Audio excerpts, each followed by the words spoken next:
시청자 여러분 안녕하십니까. 광주 MBC 뉴스투데이입니다. 먼저 오늘의 주요 뉴스입니다. 5년 전 삼성전자 생산설비 일부가 폐쇄될 때에도 지역 경제는 휘청거렸습니다. 협력업체들은 자구책을 찾고 있지만 뾰족한 수가 없어 발만 구르고 있습니다. 광주 전남 지역 혈액제고가 바닥을 보이고 있어 응급환자가 아니면 제때 수술을 받지 못할 상황까지 내몰려 있습니다. 시도교육청이 의회에 누리과정 예산을 편성해줄 것을 다시 요청했지만 받아들여질 가능성이 거의 없어 보육대란을 피하기 어려워 보입니다. 광주 도시철도 1호선의 하루 평균 이용객 수가 개통 11년 만에 5만 명을 넘어섰습니다. 대기업 생산 라인이 조금 줄어드는 게 그렇게 큰일이냐고 생각하시는 분들도 있으실 겁니다. 하지만 5년 전에도 삼성전자 광주 공장에서 생산 라인이 해외로 이전했는데 당시에는 지역 경제가 휘청거릴 정도였습니다. 김인정 기자입니다. 지난 2011년에도 삼성전자 광주 공장은 청소기 생산 라인을 베트남과 멕시코 등 해외로 이전했습니다. 당시 지역 경제가 받은 충격은 컸습니다. 광주의 가전산업 생산액이 6조 원에서 5조 원으로 1년 만에 1조 원이 급격히 떨어졌습니다. 그 뒤로도 회복의 기미는 없었습니다. 삼성전자 주요 1차 협력업체의 매출액은 6,100억 원에서 5,200억 원으로 3년 만에 1,000억 원 가까이 줄어들었습니다. 영업이익 역시 600억 후반대에서 400억 초반대로 하락했습니다. 경영난에 구조조정이 불가피해져 이 시기를 기점으로 1년 만에 700명이 일자리를 잃었습니다. 급여를 제대로 주지 못하고 30%, 40% 이렇게 돌려가서 수밖에 있는 상황이 돼 있죠. 이 여파가 최근까지 이어지면서 연매출 800억 원 규모였던 광주의 한 삼성전자 협력업체가 문을 닫아 300명이 직장을 잃는 사례도 나왔습니다. 결국 대기업의 물량 축소는 협력업체의 경영난으로 다시 지역민의 실직으로 이어지며 치명적인 나비 효과를 낳았습니다. MBC 뉴스 김인정입니다. 이번에도 상황은 5년 전과 비슷하게 돌아가고 있습니다. 자구책을 찾지 못한 협력업체들 사이에서는 위기감이 감돌고 있습니다. 윤근수 기자입니다. 삼성전자 광주 공장에 냉장고 부품을 납품해온 업체입니다. 줄어드는 주문량에 타격을 받았지만 다른 가전업체에서 어렵게 활로를 찾았습니다.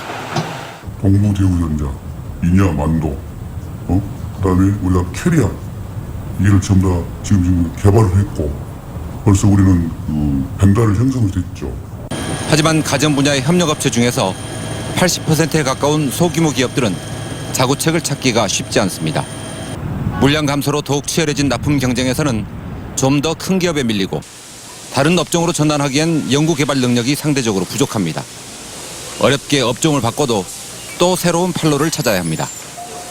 작년부터 열심히 찾고 있습니다만은 아마 지금 아직까지 조금씩 일어나는데 그렇게 아주 많은 물량이 나오진 않습니다. 돈줄이 끊기는 건 더 큰 문제입니다. 업체가 힘들어지면 당연히 해소할 수 없는 여건이 되잖아요. 그럼 모든 것이 중단되는 거죠. 다시 대처를 해주겠습니까? 안 해주죠. 결국은 임금 축소나 구조조정, 심하면 도산으로 이어질 수 있습니다. 이 때문에 삼성전자의 많은 협력업체들이 위기감 속에서 전전긍긍하고 있지만 슈퍼갑의 눈밖에 날까봐 밖으로는 하소연도 하지 못한 채 소가리만 하고 있습니다. MBC 뉴스 윤문수입니다. 윤장현 광주시장이 오늘 삼성전자 광주 사업장을 방문합니다. 윤장현 시장은 삼성전자 광주 공장 관계자들을 만나 생산 라인 해외 이전 계획에 대한 삼성 측의 설명을 듣고 지역 경제에 미칠 영향을 최소화할 수 있도록 함께 지혜를 모으자고 당부할 예정입니다. 이와는 별도로 광주시는 가전 협력업체에 대한 지원 방안을 발표할 예정입니다. 출근길에 작은 우산 하나 챙기셔야겠습니다. 오늘 새벽에 서해안에 눈이 시작돼 차츰 내륙으로 확대가 되겠는데요. 눈 비의 양은 그리 많지는 않겠습니다. 광주 전남에 1에서 3cm, 또 5mm 미만의 비가 오다가 이른 오후에는 모두 그칠 것으로 보입니다. 또 오늘 밤부터 내일 새벽 사이에 서해안의 산발 쪽으로 눈이 날리는 곳이 있겠습니다. 구름 영상 살펴보겠습니다. 충청과 남부지방을 중심으로 구름이 많이 낀 가운데 눈이 약하게 날리는 곳이 있는데 있는데요. 이 낮 동안에 눈이 조금 이어지다가 그칠 것으로 보입니다. 출근길 기온입니다. 광주가 0.1도로 큰 추위는 없게 시작하고 있고요.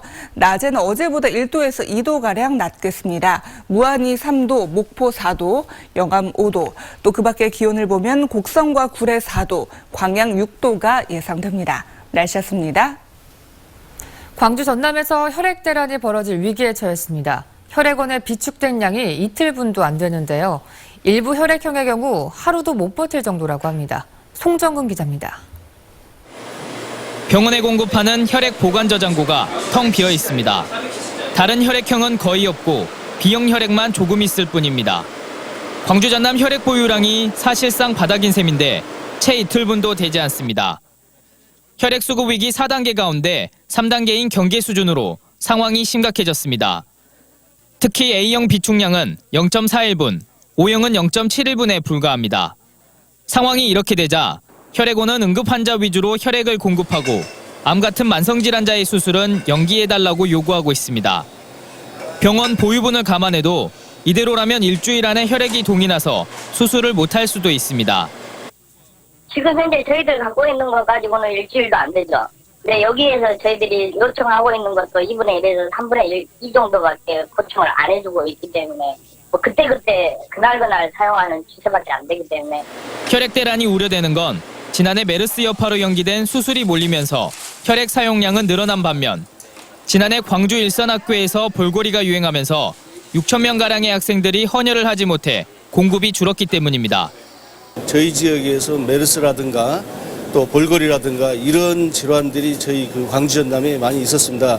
그 시기에 혈액을 비축을 했어야 되는데 그런 질환으로 인해서 비축을 못 해가지고 방학으로 들어서면서 저희들이 확보를 못 해가지고 또 귀국 후에 한 달가량 헌혈을 하지 못하는 해외 여행객들이 최근 증가한 것도 혈액 부족을 부추기고 있습니다. 광주 전남 혈액원은 헌혈의 집 운영 시간을 연장하고 홍보 활동을 강화하는 등 부족한 혈액을 확보하기 위한 노력을 지속적으로 해나갈 방침입니다. MBC 뉴스 송정근입니다. 지난해 발생한 산악사고 5건 중 1건은 1월에 발생한 것으로 나타났습니다.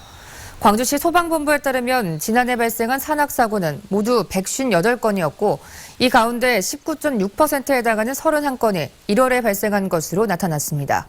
시 소방본부는 겨울철 산행에는 위험 요소가 많은 만큼 산행 전에 기상 정보를 확인하고 눈길에 대비해 안전장구를 준비하는 등 각별히 주의해달라고 당부했습니다.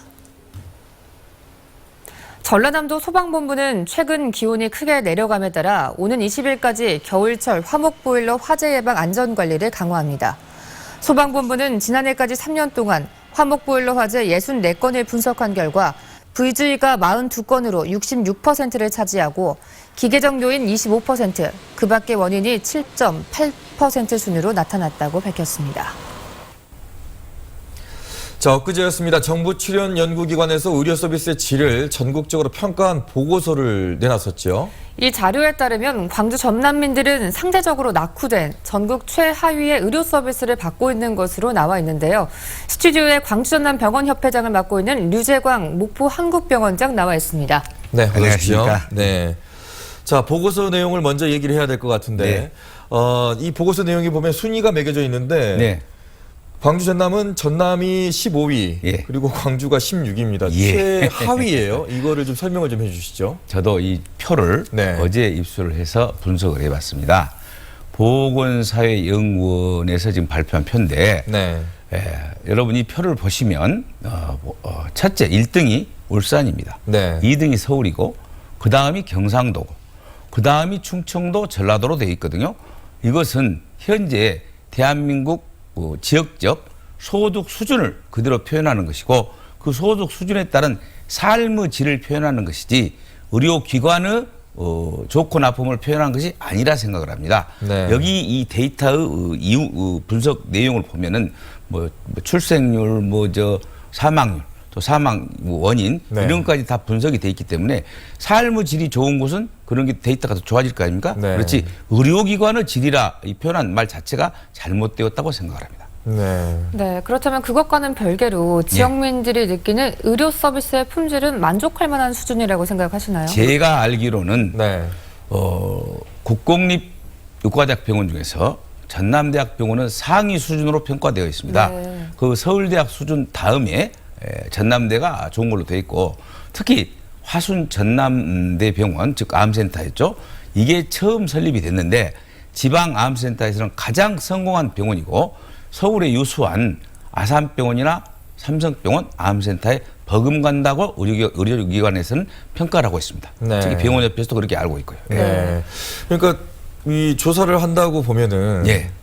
그 이용하고 있는 우리한테 좀 물어봐야 될 수도 있는 건데. 그렇죠. 아무 그런 게 없이 지금 발표가 됐는데 네. 저는 이런 데이터는 결국은 삶의 질, 즉 소득 수준에 따른 삶의 질의 표현이고 네. 특히 전라도나 이쪽 호남 지방이 열악하게 나온 이유는 네. 소득 수준도 낮지만 대도시 즉 광주나 목포, 순천, 여수에 있는 병원들은 그래도 괜찮게 잘 돼 있는데 네. 시골에 있는 즉 군 단위, 섬 이런 지역은 너무나 심한 의료 취약지구로 지금 분류되고 있습니다. 네. 거기에는 맹장이 걸려도 그 맹장 환자를 치료할 수 있는 그런 응급기관이 없는 군들이 지금 속출하고 있거든요. 네. 그래서 이러한 부분은 국가가 해줘야 될 일을 해주지 않고 단순히 데이터만 이렇게 제시하는 것은 문제가 있다고 생각을 합니다. 네.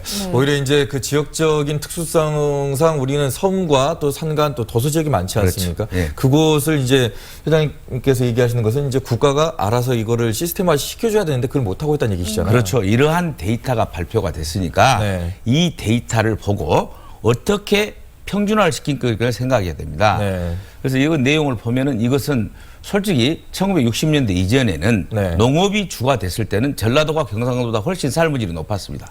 그런데 1960년대 이후 5, 60년간은 산업화를 걸치면서 소득 수준이 저쪽 경상도가 훨씬 높아졌잖아요. 네. 그건 누구나 다 알고 있는 일이고 이러한 이유는 산업화 과정도 됐겠지만은 어떤 정치적 비례도 굉장히 크게 작용을 했습니다.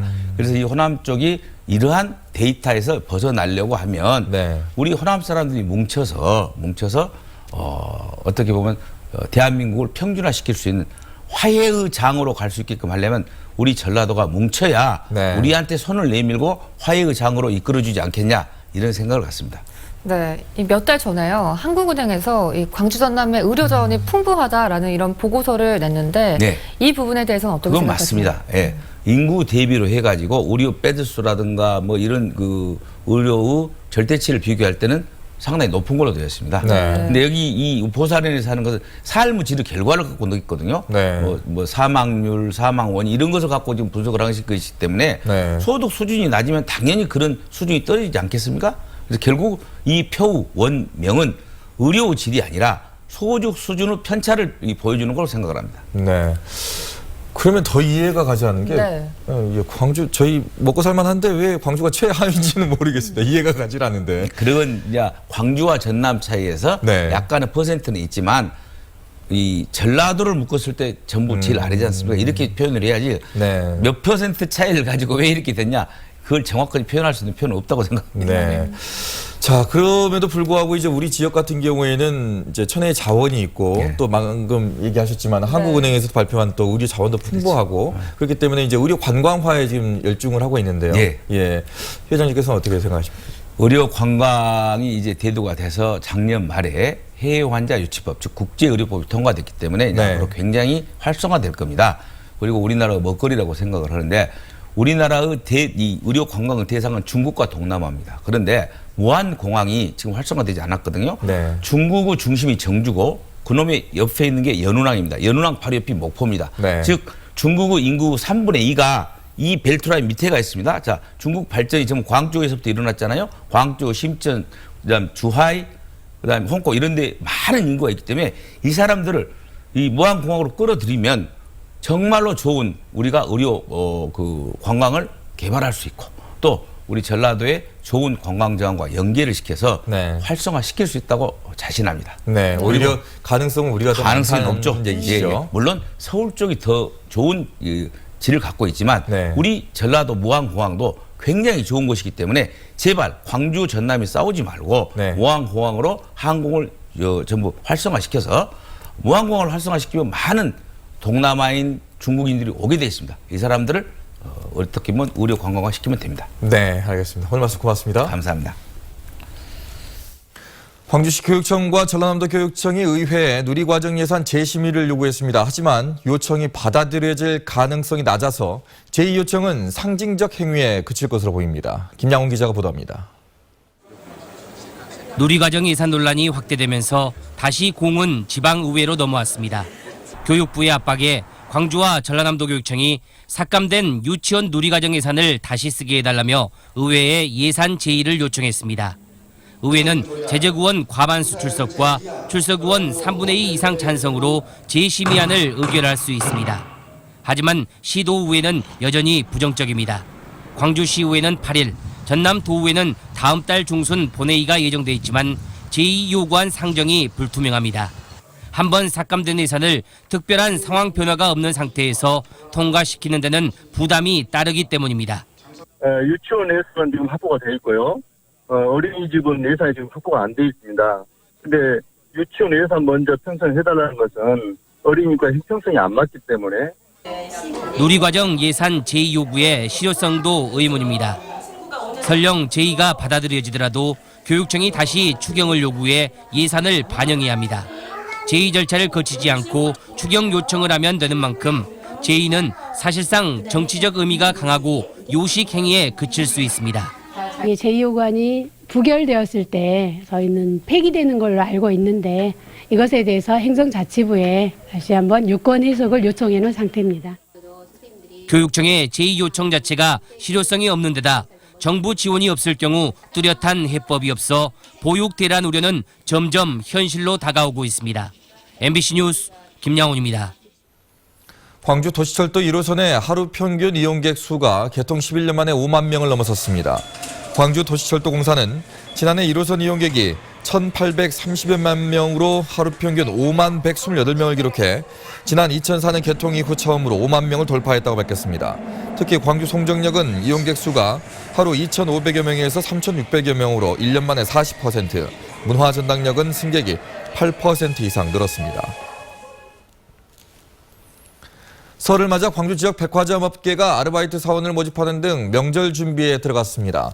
광주 신세계는 설 명절 전까지 배송 운반과 상품권 포장, 상담 접수 등의 업무를 맡을 아르바이트 사원 120명을 모집합니다. 롯데백화점 광주점도 설을 맞아 전화상담 및 접수, 선물 세트 건품과 배송, 상품권 포장 등에서 일할 단기 아르바이트 사원 40명을 채용할 예정입니다.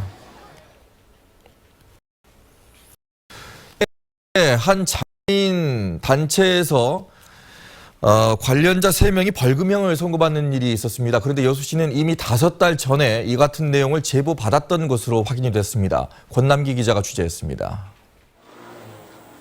신장 환자들의 권익을 위한다며 만들어진 사단법인 한국신장장애인협회 여수지부. 지난해 7월 전라남도 의회는 장애인 활동 지원 사업과 관련해 해당 단체 사무장 등이 보조금을 빼돌린 정황을 포착했고 도 감사와 경찰 수사를 통해 최근 관련자 3명이 벌금형을 선고받았습니다. 그런데 여수시는 감사와 수사 전에 이미 부정수급에 관련한 제보를 받은 상태였습니다. 지난해 3월 여수시가 접수한 제보 내용을 입수했습니다. 시간을 많이 받기 위해 아픈 척 쇼를 하라고 했다는 등 보조금을 더 받기 위한 구체적인 상황이 묘사돼 있습니다. 하지만 여수시는 협회를 한두 차례 조사하고 별다른 조치 없이 사건을 마무리했습니다. 우리한테는 조사권이 없다. 우리는 서류상으로만 이거를 결제를 해주는 거기 때문에 더 이상 어떻게 해줄 수가 없다. 지난해 6월엔 또 다른 활동 보조인이 자신이 부정수급을 했다며 양심 선언을 했지만 여수시는 이번엔 사실을 확인하고도 해당 협회에 대한 수사를 의뢰하지 않았습니다. 결국 전남도에 감사가 이뤄지고 고발을 지시한 뒤에야 여수시는 경찰에 이를 알렸습니다. 제보가 이뤄진 지 5달, 부정수급이 확인된 지는 2달 뒤였습니다. 저희들한테는 이제 안 남은 거예요. 구두상으로 남아있는 것이지. 그러다 보니까 조치가 많이 마치 우리가 일부러 느낀 것 같이 그렇게 이제 인식이 될 수도 있죠. 수사 권한이 없다며 제보를 사실상 무시하고 부정수급을 확인한 뒤에도 행정처분만으로 서둘러 마무리해버린 여수시. 담당 공무원 2명이 이번 일로 징계를 받았지만 여수시의 석연찮은 행정에 의혹은 더욱 커지고 있습니다.